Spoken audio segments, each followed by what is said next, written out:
샬롬, 하나님께서 선물로 주신 하루의 삶에 넘치는 하나님의 사랑과 부활하신 예수 그리스도의 능력과 은혜 그리고 성령의 충만하심이 함께하기를 기도하고 축복합니다.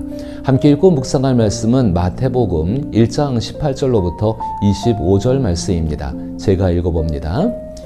예수 그리스도의 나심은 이러하니라. 그의 어머니 마리아가 요셉과 약혼하고 동거하기 전에 성령으로 잉태된 것이 나타났더니 그의 남편 요셉은 의로운 사람이라 그를 드러내지 아니하고 가만히 끊고자 하여 이 일을 생각할 때에 주의 사자가 현몽하여 이르되 다윗의 자손 요셉아 내 아내 마리아 데려오기를 무서워하지 말라. 그에게 잉태된 자는 성령으로 된 것이라. 아들을 낳으리니 이름을 예수라 하라. 이는 그가 자기 백성을 그들의 죄에서 구원할 자이심이라 하니라.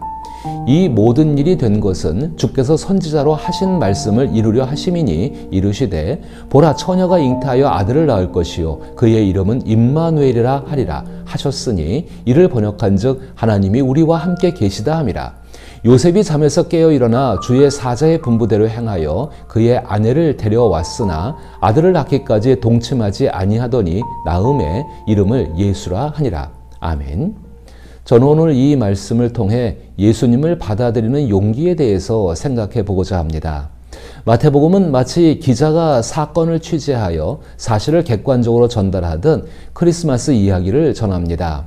뉴스 기사를 접하며 핵심을 바탕으로 여러 가지 생각을 하게 되는 것처럼 마태복음이 전하는 크리스마스 소식도 우리에게 다양한 사유를 불러일으킵니다. 독자에 따라 여러 합리적인 해석이 가능하다는 점에서 더욱 그렇습니다. 저는 그 중에서도 요셉의 모습을 통해 예수 그리스도를 받아들이는 용기에 대해 생각해 보고자 합니다. 특히 오늘날 그리스도인들이 종종 간과하기 쉬운 부분이 바로 예수님과의 친밀한 관계를 위해 필요한 용기이기 때문인 것입니다. 처음 예수님을 받아들였던 용기가 지속되어야 할 뿐만 아니라 날마다 우리를 새롭게 하시는 예수 그리스도의 은혜 안에서 살아가기 위해서는 그 은혜를 받아들이는 용기가 반드시 필요합니다. 예수 그리스도의 탄생 소식은 천사를 통해 전해졌습니다. 이 천사의 메시지가 요셉과 마리아에게 어떤 의미였는지 생각해 보시기를 바랍니다. 요셉은 마리아가 임신했을 때 자신이 아버지가 아니라는 사실을 분명히 알았을 것입니다. 그래서 그는 마리아와의 관계를 끝내려 했지만 꿈속에서 천사가 나타나 이는 성령으로 잉태된 아이이니 마리아와 결혼하라라고 전했습니다. 그러나 요셉이 마리아와 결혼한다면 당시 명예와 체면을 중시하던 사회의 사람들은 아기의 출생 시기가 결혼 후 10개월이 되지 않았다는 사실을 알게 될 것입니다. 이로 인해 발생할 수 있는 문제는 굳이 설명하지 않더라도 우리가 생각하는 것보다 훨씬 더 클 것입니다. 약혼녀가 이미 임신한 상태였음이 밝혀진다면 요셉과 마리아가 혼전 성관계를 가졌거나 마리아가 불륜을 저질렀다는 의미가 됩니다. 어느 쪽이든 두 사람은 수치심과 사회적 배척, 거부를 당하게 될 것입니다. 율법에 따라 이 문제가 처리되는 것은 물론이고 두 사람은 영원히 2등 시민으로 낙인이 찍히며 사회적인 약자가 되는 것이 분명합니다. 이러한 상황이 그리스도인들에게 주는 의미는 무엇일까요? 1세기 초대교회 당시 예수 그리스도에 관한 복음이 전해졌을 때 그 복음을 믿고 받아들인 사람들은 그리스도 안에 속하는 새로운 신분을 얻게 되었습니다. 이로 인해 하나님 앞에 언제든지 가까이 나아갈 수 있는 하나님과 친밀한 존재가 된 것입니다. 그러나 현실의 삶 속에서는 예수 그리스도를 내 삶에 받아들임으로써 흠 없는 평판과는 작별해야 한다는 메시지도 담겨 있었습니다. 마태복음 1장에서 요셉이 예수님을 자신의 삶에 받아들였다는 이유로 평판이 나빠졌음을 분명히 우리는 알 수가 있습니다. 더 나아가 이는 단순히 사회적 지위가 훼손되는 것을 넘어 목숨까지 위태로워질 수 있음을 의미합니다. 이러한 현실은 복음을 받아들인 모든 그리스도인들에게 주어진 숙명과도 같았습니다. 이 사실을 알고도 예수님을 믿는 사람은 드물 것입니다. 그러나 세상 속에서 예수님을 믿는다는 이유로 어려움을 겪게 되기에 예수님을 자신의 삶에 받아들이려면 용기가 필요합니다. 예수님을 믿는다는 이유로 세상의 멸시와 비웃음을 감수하는 용기는 신앙생활에 반드시 필요합니다. 현재 우리 사회에서는 겉으로는 그리스도인들을 멸시하거나 비난하지 않는 듯 보입니다. 그러한 이유는 어쩌면 많은 그리스도인이 진정한 그리스도인의 모습을 제대로 보여주지 못하고 있기 때문일 수도 있습니다. 하지만 세상 속에서 진정한 그리스도인으로 살아가기 위해서는 멸시와 비웃음을 견뎌낼 용기가 반드시 필요하다는 것입니다. 요셉의 상황을 한번 생각해 봅시다. 요셉의 약혼자 마리아가 임신했다는 사실이 세상에 알려지면 적어도 요셉의 친구들은 내가 결혼하기 전에 마리아를 임신시켰거나 아니면 마리아가 정조를 지키지 않은 것 중 하나일 거야 라고 말할 것입니다. 그때 요셉이 마리아의 임신 사실에 대해 설명한다고 가정해 보십시다. 그는 분명히 마리아는 성령으로 잉태한 거야 라고 말할 것입니다. 이 말을 들은 친구들의 반응을 상상해 보십시오. 그들은 그리스 신화에 나오는 신과 인간의 사랑에서 태어난 아이에 관한 허황된 이야기라거나 요셉이 미쳤거나 속았다고 생각할 것입니다. 아무도 요셉의 이야기를 진실로 받아들이지 않을 것이며 미쳤다고 여길 가능성이 큽니다. 그리스도인이라면 사실상 많은 경우에 요셉과 비슷한 경험을 하게 마련입니다. 우리의 시야를 예수 그리스도의 생명을 지닌 사람들이 살아가는 세계 여러 나라로 넓혀보십시다. 오늘날에도 전 세계 많은 지역에서 기독교 신앙을 고백하는 일이 자칫 목숨을 위협받는 위험한 일이 될 수 있습니다.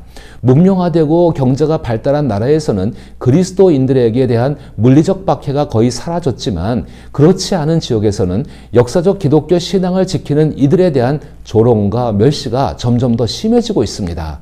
비록 민족적이고 국가적인 위협이 아니더라도 나의 삶에서 진정한 그리스도인다운 사랑과 헌신을 실천하고자 할 때 빈번하게 이런 일들을 경험하게 됩니다. 이러한 상황에 당당히 맞설 수 있는 용기가 필요합니다. 요셉의 경우처럼 많은 사람들이 우리를 이해하지 못할 것이며 그로 인해 우리의 평판이 나빠지는 경우도 많을 것입니다. 그래서 그리스도인들에게는 자신의 결정을 내려놓는 용기가 필요합니다. 천사는 요셉에게 아들의 이름을 알려주었습니다.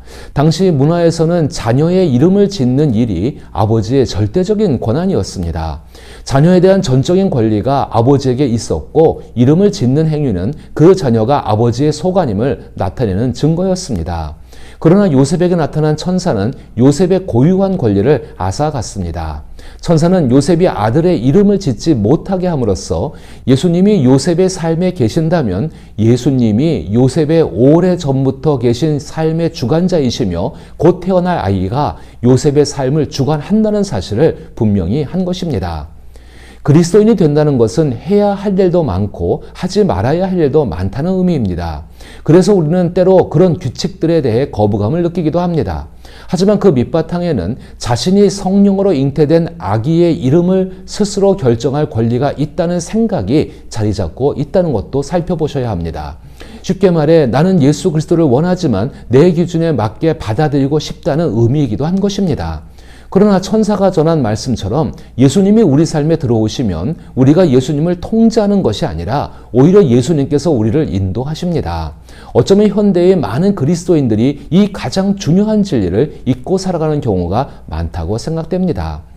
예수 그리스도께 나가기 위해서는 우리의 모든 조건과 요구를 내려놓아야 한다는 말을 많이 들어보셨을 테인데 이 말을 어떻게 생각하십니까? 다시 말해 자기를 부인한다는 것은 조건을 제시하지 않는다는 것입니다.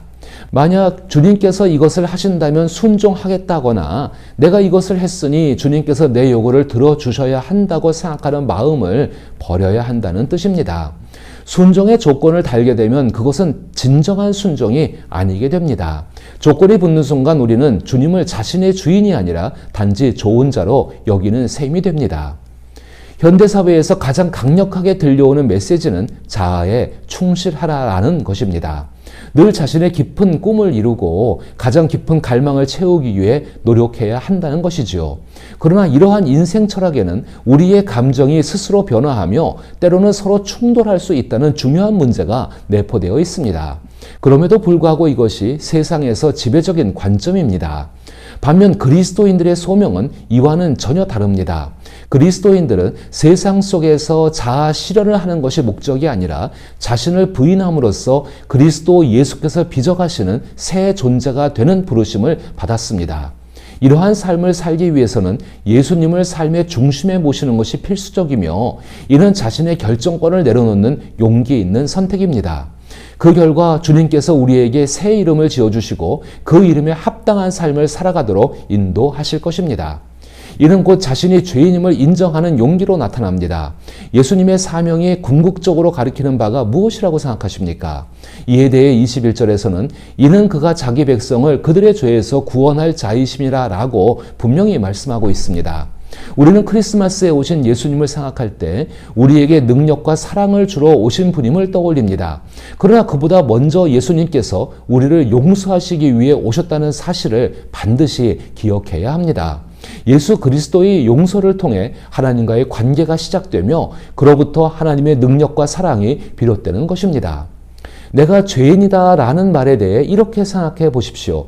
누구나 어제보다 오늘보다 내일 더 나은 사람이 되기를 바랍니다. 마찬가지로 죄에 대해서도 단순히 사면을 받는 것보다 사면을 받은 이후의 삶이 더욱 가치 있고 빛나야 합니다. 죄는 옛 자아상에 있던 것인데 옛 자아상을 벗어나는 일에는 큰 용기가 필요합니다. 옛 자아를 내려놓고 예수 그리스도를 닮아가는 참된 인간이 되어야 한다는 뜻입니다. 예수님께서 우리 삶에 가져다 주실 수 있는 것이 참 많지만 무엇보다도 죄에서 구원하시고 옛 자아상에서 벗어나게 하시는 것이 모든 것의 기초입니다. 모든 위로와 희망, 기쁨, 겸손 그리고 은혜는 바로 그것에서 비롯된 것입니다.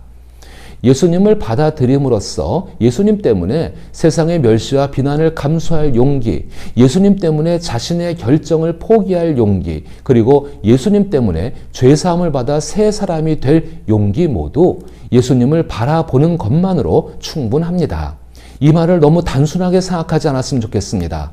비록 우리가 예수님과 함께 있지만 여전히 용기가 필요합니다. 그러나 예수님께서 우리와 함께 계시기 위해서는 훨씬 더 큰 하나님의 용기가 필요했습니다. 이것이 바로 기독교 복음의 핵심입니다.